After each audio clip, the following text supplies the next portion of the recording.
लोग कहानी कहानी कहते हैं। कहानी जो होती है हकीकत है। इसी तरह से एक त्रिया चरित्र मैं आप लोगों के समक्ष एक त्रिया चरित्र के बारे में बताने का प्रयास कर रहा हूँ। वह त्रिया चरित्र है। एक राजकुमार था, नवयुवक,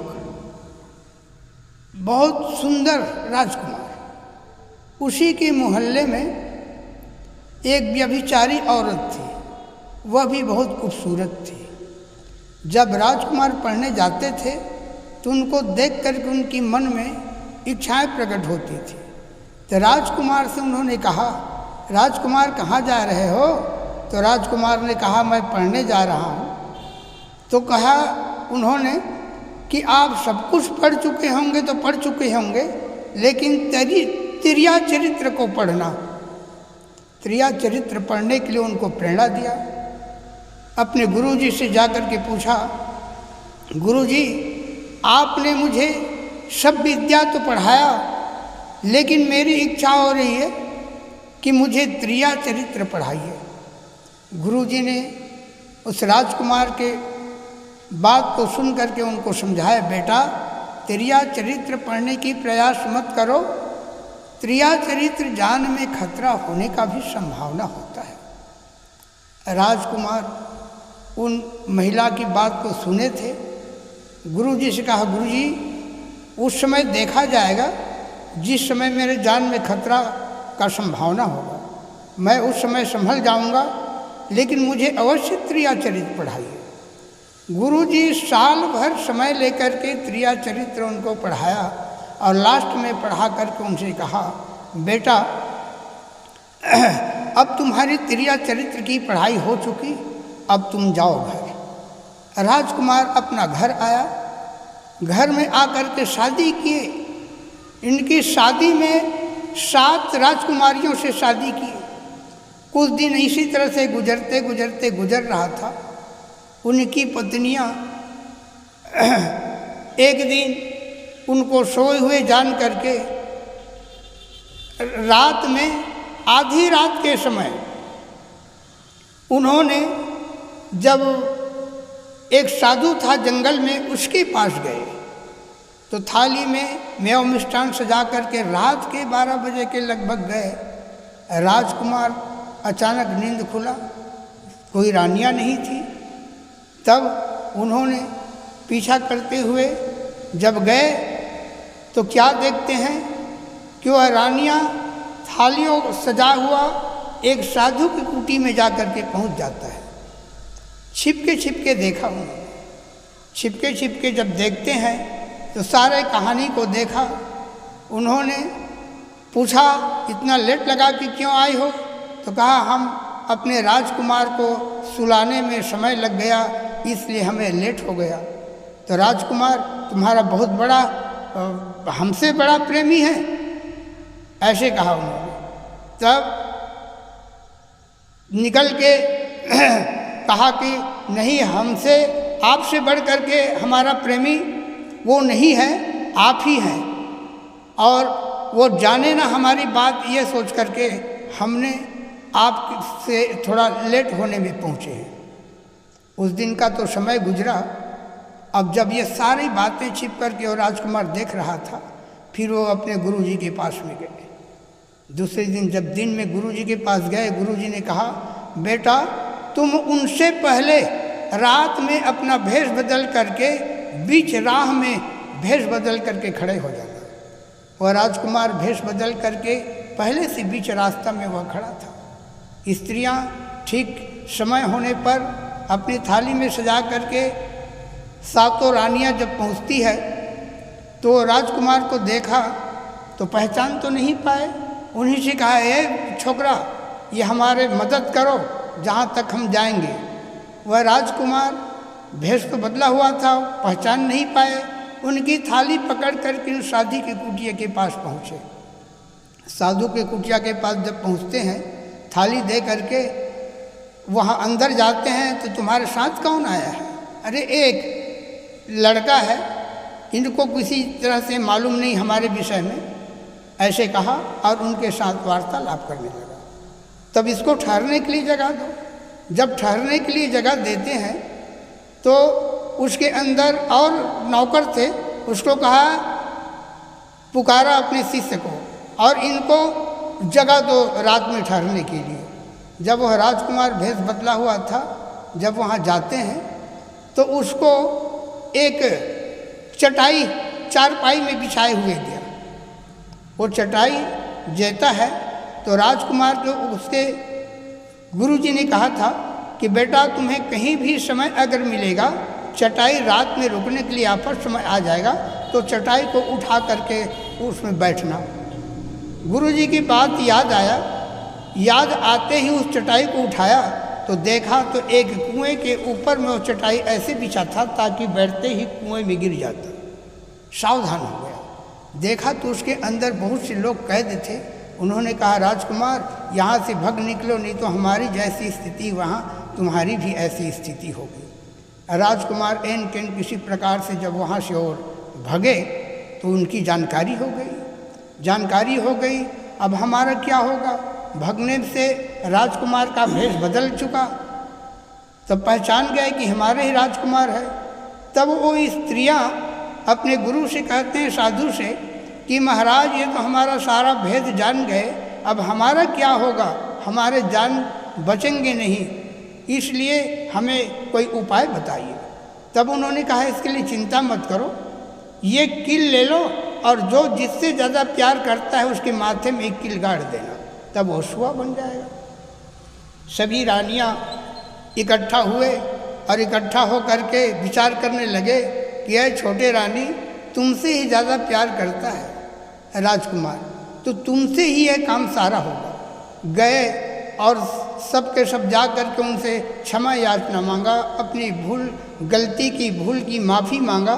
राजकुमार उनको माफ़ कर दिए और ऐसे करते करते समय थोड़ा गुजरा और वो छोटी रानी उस कील को ऐसे करके उसके माथे में गाड़े तो सुआ हो गया। राजकुमार जानता था और जान करके उनसे जान बचा करके भगे।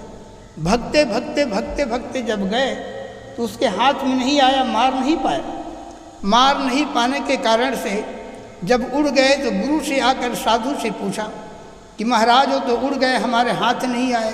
तो कहे, जितने सुआ है सभी सुआओं को पकड़ो और जो पकड़ में आएगा तो मेरे पास ले आना, हम उसको मार डालेंगे, सदा दिन के लिए या छुट्टी हो जाएगी।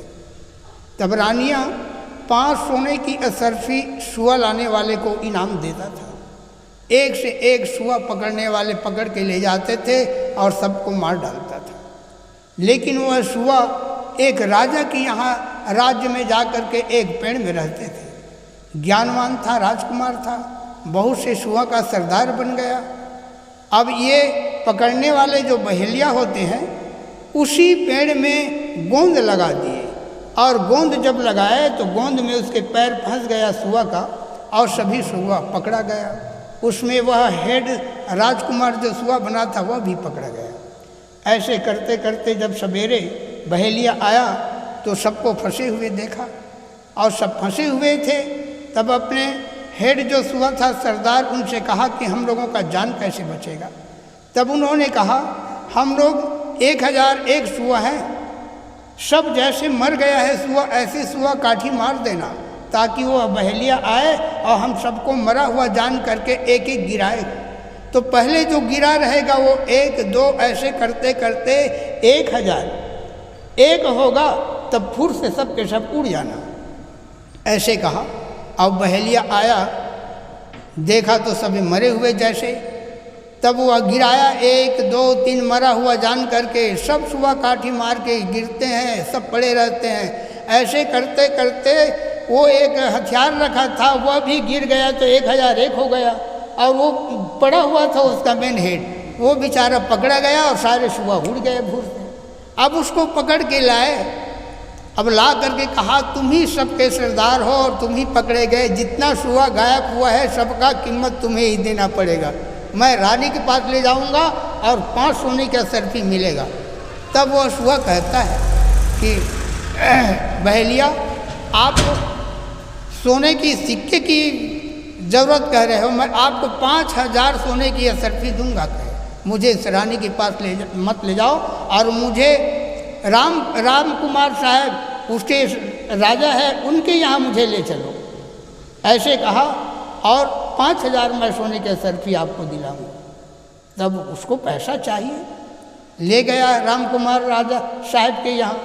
वहाँ जब जा कर के उनका नियम था कि जो भी बाज़ार में सामान ले जाते थे, बिकता था वो बिक जाता था, और नहीं बिकता था उसको राजा खरीदता था।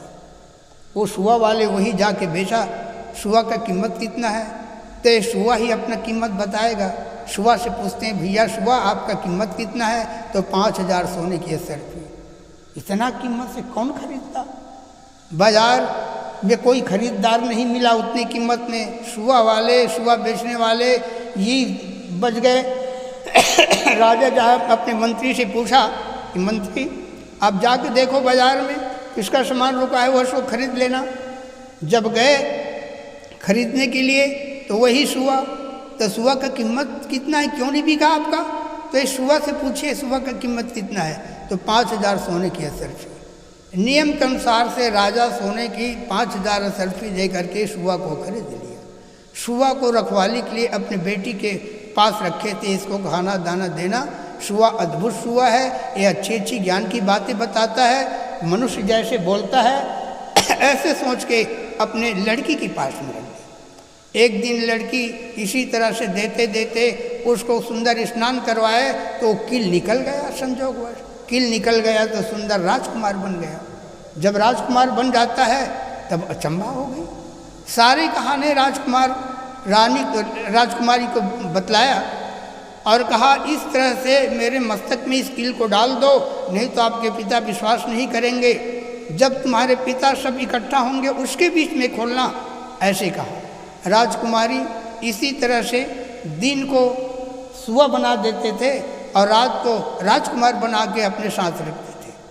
ऐसे कुछ दिन चला। उसके बाद अपने पिताजी सबको इकट्ठा करके राज को बताने के लिए सबको मीटिंग करके और उसके किल को निकाल करके राजकुमार बना दिया। तब राजकुमार सुआ राजकुमार के रूप में उन राजा को बताया कि मैं अमुक देश के राजा हूँ और इस तरह से स्त्रीय चरित्र के कारण से मैं अपना जान बचा करके भगा हूँ, ऐसे कहा। उसी के राज में वो साधु जब पकड़ नहीं पाया तो रानियों को नर्तकी बना करके और खुद मास्टर बन करके उसी के राज्य में सुआ को पकड़ने के लिए मांगने के लिए और वह उसी राज्य में आ करके नृत्य दिखाने लगे। सुआ जान गया और जान करके उनसे कहा कि ये राजा इन सुआ को न दे। वह नृत्य करते करते राजा को सुंदर अपने वश में कर लिया और उसी सुआ को मांगा तो सुआ को देने के लिए इनकार किया। कहाँ तक कहा जाए, जब भेद को जान गए राजा तब उस साधु को उन सुआ को नहीं दिया और नहीं देने पर कहते हैं न लूटने पर वह फेंका गया, माने उसकी पिंजरा के सहित फेंकाते हैं तो सुआ चावल बन गया। चावल बन गया तो साधु क्या करता है, झट से बाज बन के उस सुआ को पकड़ने के लिए कबूतर बन के उस चावल को बीनने लगे। जब चावल बीनने के लिए कबूतर बना तो सुआ फट से बाज बना और बाज बन के उस कबूतर रूपी साधु को मार डाला। मारने के बाद में खुद राजकुमार बन गया और राजकुमार बन करके उन राजकुमारी को शादी की और शादी करके अपने राज्य में जा कर के उन साथियों रानियों को जेल के अंदर कैद में किया। ऐसा यह त्रिया चरित्र है। त्रिया चरित्र कहे न स्त्री चरित्रम पुरुषस्य भागम दयो न जाने कुतुम विभाजम। स्त्री के चरित्र को जाना नहीं जा सकता, ऐसा यह त्रिया चरित्र है। प्रेम से बोलिए सद्गुरुदेव की जय।